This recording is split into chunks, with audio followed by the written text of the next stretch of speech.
Alhamdulillah, wassalatu wassalamu rasulillah, wa ala alihi wa ashabihi wa man sara ala sabilihi ila yawmiddin amma ba'd.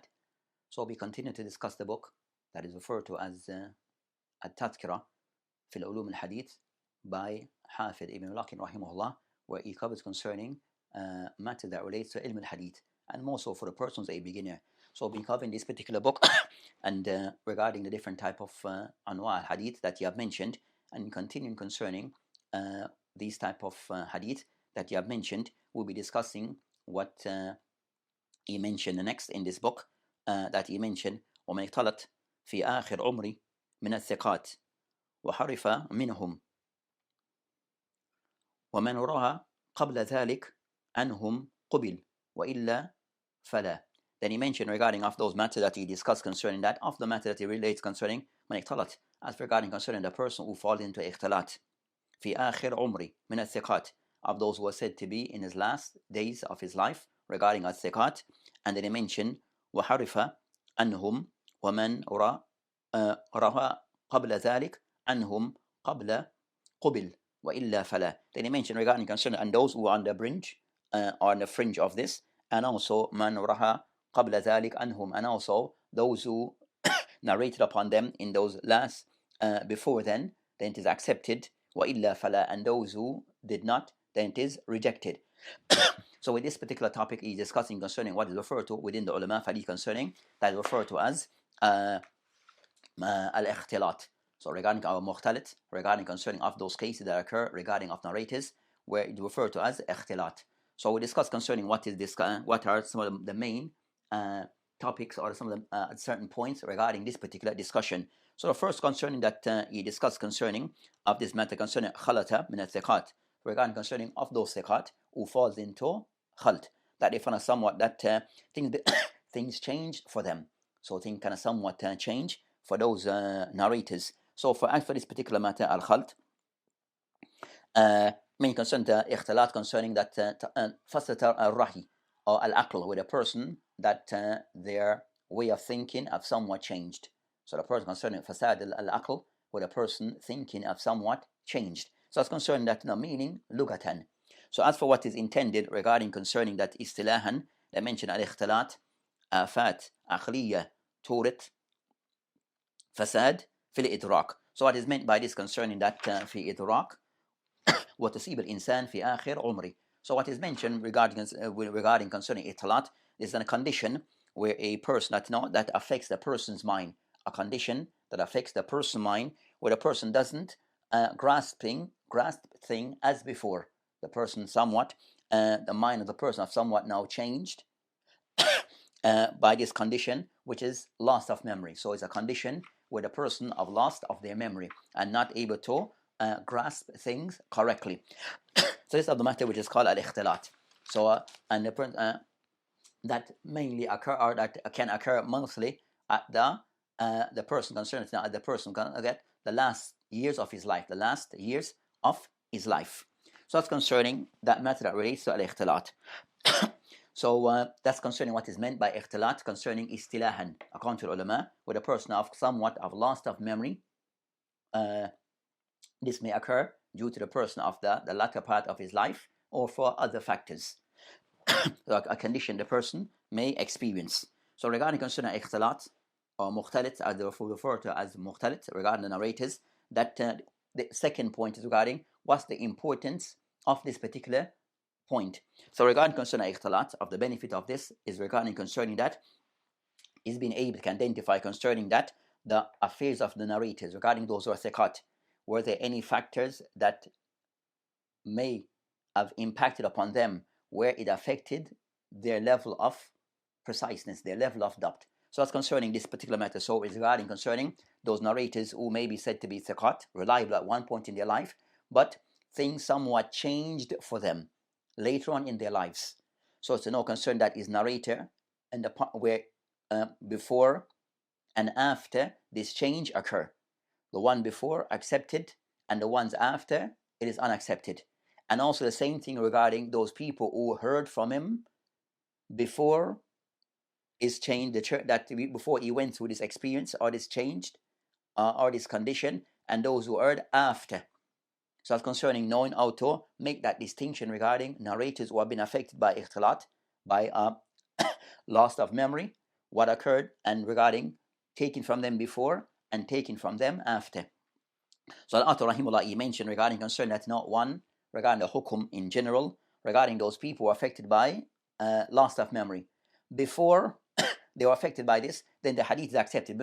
And this is from amongst those who are said to be thiqat. So thiqat, but eventually at a certain point in their life, at a loss of memory, or then before their loss of memory, then the hadith is accepted because they're thiqat and they were known to be of correct in their narration. So those are accepted, and also those who narrate upon them before them is accepted.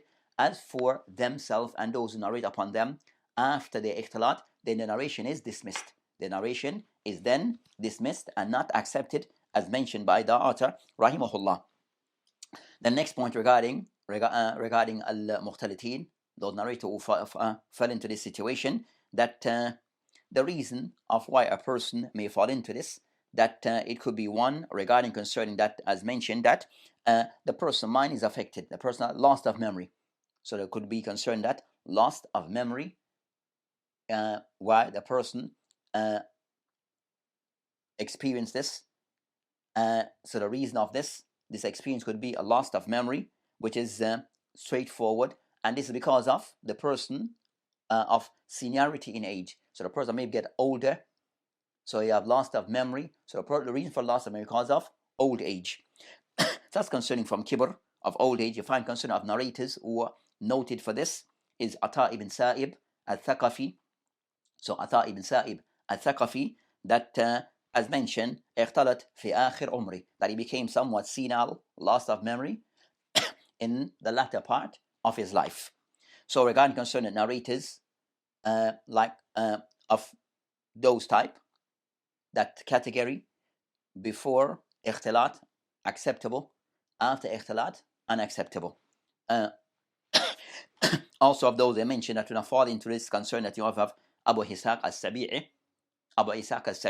one of the ulama and one of the narrators, and also others, that they also were affected regarding as they got older, they lost of memory. A second group of narrators who may fall into this regarding a matter that relates to al-a'ma, that as they get they lost of sight, so that they lost their sight also, it affected their memory. It affected concerning their preciseness regarding their narrators.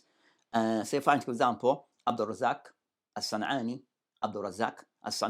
that also that had ikhtilat because of his sight, because of loss of his sight, that also is narration after loss of his sight, that they were dismissed. As mentioned by Ahmad rahimahullah qala, amiya fi akhir umri, that he lost of his sight in his latter part of his life, and based upon this, then he kind of somewhat فقال فسما من سمع منه بعد ما عمي لا شيء, that regarding concern those who heard after he lost of his sight, then their narration is of no value. Their narration is of no value. So at times some narrators may be affected by loss of sight, and this also affected their narrations where it changed. So their hadith after that point, it is dismissed. And also those who may be for other reasons.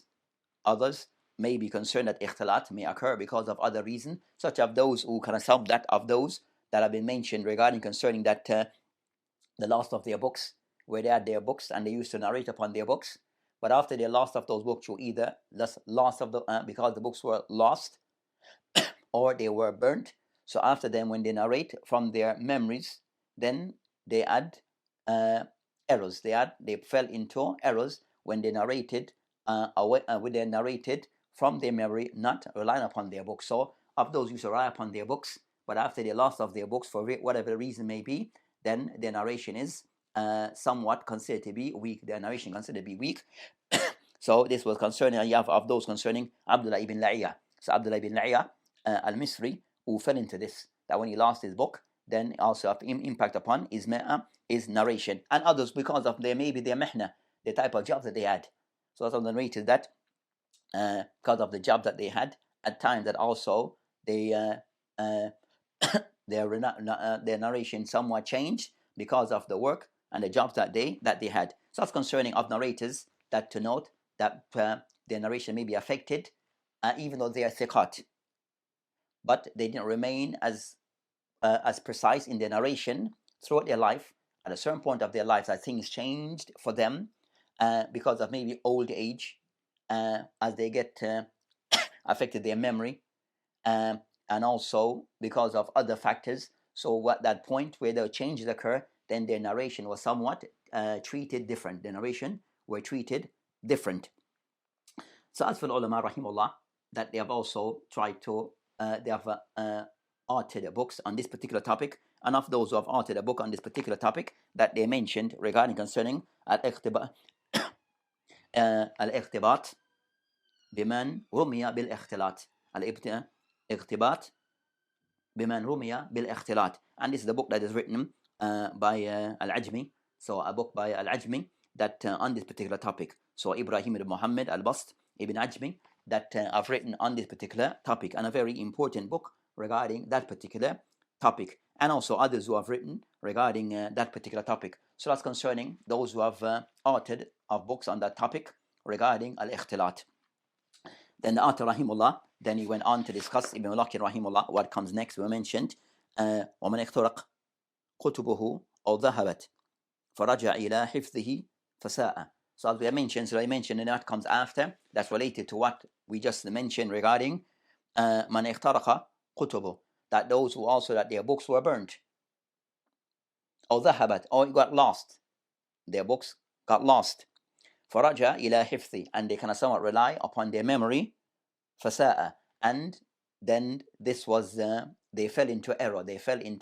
Error. So that's what concerned. So he mentioned regarding what we had mentioned before regarding of those narrators who may narrate the narration, their situation changed is because of loss of their books. So of those concerned, they fall into ikhtilat because of the loss of their books, where before that they relied mainly narrating from their works, from their books. But when their books were lost, whether by the books were stolen or the books were burnt or whatever the reason were, or the book were just lost, when they were unable to access those works, their books, and they rely upon their memory, then their narration is changed. So that's concerning being mindful regarding narrators who fall into that particular category.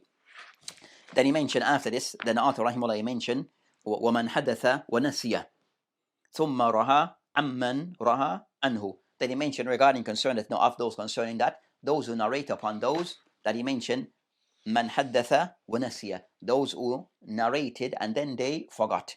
Thumma ra'a amman rawa anhu, then he narrated upon those who narrated upon him. He narrated upon those who narrated upon him. So you find concern that no, it shows regarding that of this that they discuss concerning ilm al-hadith regarding of those cases regarding man haddatha wa nasiya, those who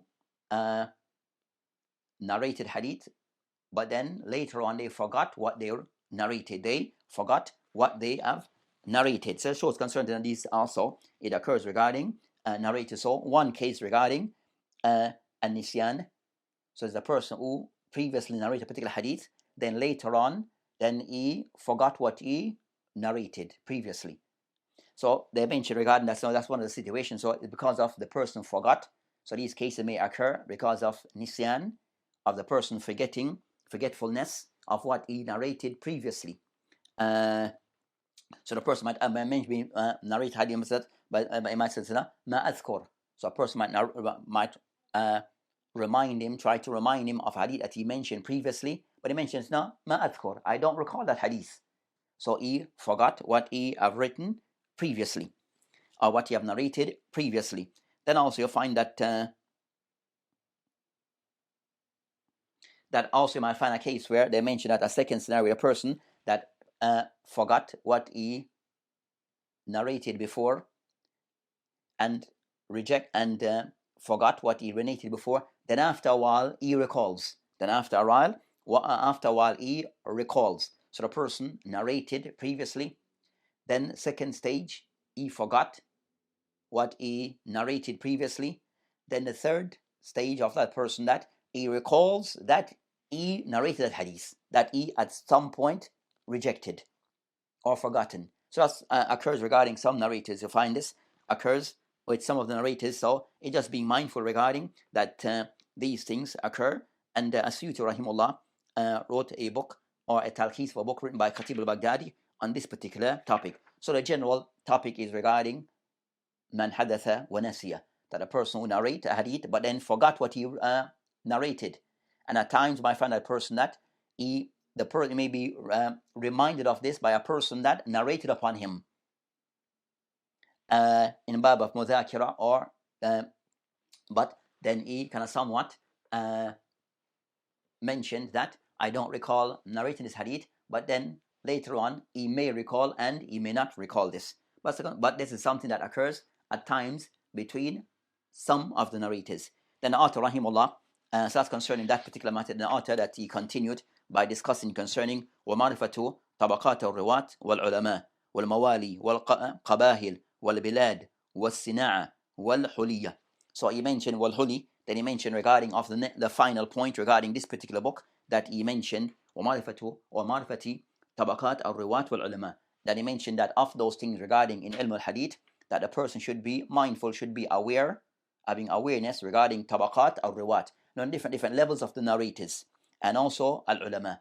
So of those things that the study of hadith will require that a person have some insight regarding tabaqat al-ulama wa riwat, knowing the different levels of the narrators and the ulama. So regarding concerning at-tabaqat, that the ulama rahimullah regarding what is said to be at-tabaqat, that at-tabaqa, that what is meant concerning that in this particular matter is regarding concerning that qawmun mutashabihun, that regarding concerning those narrators who they share certain similarities. So narrators who share certain similarities. So that's the general meaning of tabaqat.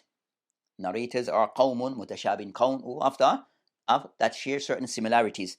As for what is meant by tabaqat with ulama of hadith, they mention qawmun taqarabu في السن وإسناد أو في سن أو في إسناد فقط. So what they meant by this, the mustalah or the ulama of hadith, they mention قوم concerned that a group of people تقاربوا في السن, that they are very similar in age or they occur in the same place in the isnad. أو في إسناد فقط, or they may appear only in the isnad, difference in age, but they appear in the same place in the isnad, the same level in the isnad. وأن يكون شيوخ هذا هم شيوخ آخر, and that they are the shuyukh, that they share same shuyukh. So also the shuyukh are very similar from whom those narrators that they narrate upon. So that's concerning what is referred to as tabaqat. So generally concerning tabaqat is decided either by similarities, closeness in age, or that they appear in the same place in the isnad. So they consider to be of contemporaries. So riwat were said to be contemporaries either by way of sharing the same teachers or similar in age. So that's concerning at-tabaqat. So example that I mentioned regarding concerning at-tabaqat, that you find, for example, amongst the Sahaba, that they divide the Sahaba into different tabaqat. That some of the ulama, that they will also regarding concern, look at the tabaqat, the Sahaba, that they fall into different tabaqat. But also they decide regarding that ittibar concerning the dukhul fi Islam. So of those cases regarding the Sahaba, that some make a distinction regarding different tabaqat, different levels of the Sahaba, places of the Sahaba, based upon the dukhul fi Islam, regarding those who came at a certain point and those who came after. So depending on what stage, at what point that they accepted Islam, then that will also be a factor to decide the different tabaqat amongst the Sahaba and also the Ruwat in general. So regarding concerning the tabaqat of the Sahaba, those who mention the Sahaba, they are isnata ashar, that they are over 12 different tabaqat. The Sahaba, that some divide them into 12 tabaqat amongst the Sahaba. Those who mention that the Tabi'een, for example, that they put them into 15 tabaqa, that they into 15 different tabaqat. That's amongst the Tabi'een, and such and such example, and other examples. So that's concerning placing the ulama and also the ruwat in tabaqat based upon sin, different their age, and also where they appear in Isnad, and that they are contemporary, mu'asir, that they are contemporary. So that's concerning of the ruwat, and also the same will follow regarding the ulama, regarding that after concerning of the ruwat, that they will put in tabaqat based upon that they are the same age group, of the same time period. As for books that are written regarding this particular matter, you find that many books that regarding concerning at-tabaqat. Of those books that are of the books on this topic, that you have Tabaqat al-Kubra by Ibn Sa'd. So you have Tabaqat al-Kubra by Ibn Sa'd, and this book is a very beneficial book. Also another book that's concerning Tabaqat of the Sahaba and others. Also regarding Tabaqat, we have Tabaqat al-Qurra, so you have Tabaqat al-Qurra, and this is by Abu Amr Ad-Dani, that written regarding Tabaqat al-Qurra, regarding the reciters. Then you have Tabaqat al-Shafi'i al-Kubra. Then you have also books that relate to a particular science or particular madhab. So concerning Tabaqat al-Qurra is regarding concerning the reciters. Then also you have Tabaqat al-Shafi'iyya regarding a particular madhab al-fiqhiyya. So all those ulama who are said to be Shafi'iyya, then they are mentioned concerning Tabaqat al-Shafi'iyya. And also you find the Tadhkirat al-Huffaz regarding those who are said to be the Huffaz by Al-Dhahabi rahimahullah. So you find that books of Tabaqat that also have been written regarding either in general or specific science and also particular madhab. So books of Tabaqat that they come in those ways. Then after the author rahimullah regarding concernity mentions, so that's concern, and you have also mentioned that books that relates to the ulama, so books that give concerning biography of the ulama, also mawali, that regarding concerning those who are the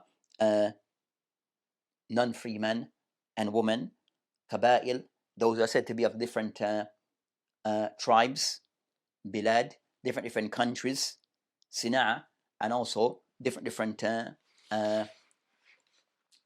speciality. So you find books of different types. So you find concerning books of those types regarding books that will gather information regarding different knowing concerning different tribes, their places, cities that they are from, and the likes. That you find also books that will discuss concerning matters that relates to those things. So you have books that will written regarding those matters that will give you that particular information. So you'll find books on those topics regarding concerning those who are said to be mawali, non-free individuals, and then books relating to the different tribes, different bilad, different areas and places, and the likes.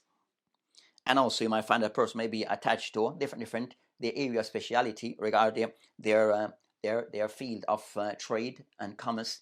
Down to the people also sometimes they are known for this. So a person might say, these are things that also that the ulama also record regarding concerning narrators. So book again concerning books of ansab, books regarding marifat concern that will go into these matters, and also other books that have been written regarding these about riwat in general also will give us insight into that particular topic. And also different qaba'il, you have books on that particular topic, and cities, also you have books of those types that one can find regarding Tariq al-Damashq, Tariq al-Sham, and other areas, al-Misr. So different books for different region. Then the author rahimullah, so that will be concerning what the author end with regarding this particular thesis. So that's what the author end with regarding concerning that. The person have a general idea regarding knowing books regarding tabaqat or riwat, books of the ulama, Asir al-A'lam al-Numala by Al-Dhahabi, also mawali, non-free men and women, qabahil. So now the person will be able to can source reference books regarding those particular fields. That I mentioned in continue, the author mentioned, وَالْآخِرُ ذَلِكَ وَاللَّهُ أَعْلَمْ بِالصَّوَابِ. And he mentioned, no, this is the end. وَالْآخِرُ ذَلِكَ, and this is the conclusion, the end of this. وَاللَّهُ أَعْلَمْ بِالصَّوَابِ. And Allah subhanahu wa ta'ala knows best regarding the sawab. So the author, rahimullah, that not attributing to himself regarding al-isma, that Allah A'lam knows best, Allah subhanahu wa ta'ala knows best with sawab, then to end this particular book. So that's what that's the conclusion regarding the points that he have mentioned regarding ulum al-hadith. That's the end regarding those points that relates to ulum al-hadith, that a person should be familiar with regarding on a beginner's level regarding studying concerning ilm al-hadith. Then author rahimullah, he mentioned, then he continued by saying to him, وهذا آخر التذكرة وهي عجالة للمبتدئ فيه. Then he mentioned that as for this particular book, that can in conclusion, that is the finality or the conclusion or the completion of this book, التذكرة وهي عجالة للمبتدئ, and that is intended for those who are said to be the beginners regarding the study of ilm al-hadith. Then he mentioned ومدخل للتعليف السالفة, and also it becomes like an introduction regarding concerning for those who wish to enter into this field. So it becomes an introduction regarding his previous book that he have written, which is Al-Muqna. So he mentioned مدخل للتعليف السالف مشار إليه أولا, as he mentioned, and that's what he mentioned regarding this become an introduction to the previous mentioned book of his, which is the book which is Al-Muqna. So the author rahimullah ibn Mulakin rahimullah regarding ilm al-hadith, that he has At-Tadhkira, which is for a beginner level, then he has Al-Muqna, which is for a more advanced level, and which is and Al-Muqna by Ibn Mulakin rahimullah, it's a summary of the book of Ibn Salah that we refer to as Muqaddimah Ibn Salah. Muqaddimah Ibn Salah. So the person who starts with this, then he goes to the next level, bi'awnillahi subhanahu wa ta'ala. So he mentioned then he mentioned فَإِنَّهُ جَامِعٌ لِلْفَوَاهِدِ هَذَا عِلْمٌ وَشَوَارِدِ. Then he mentioned that this is just also like it's a comprehensive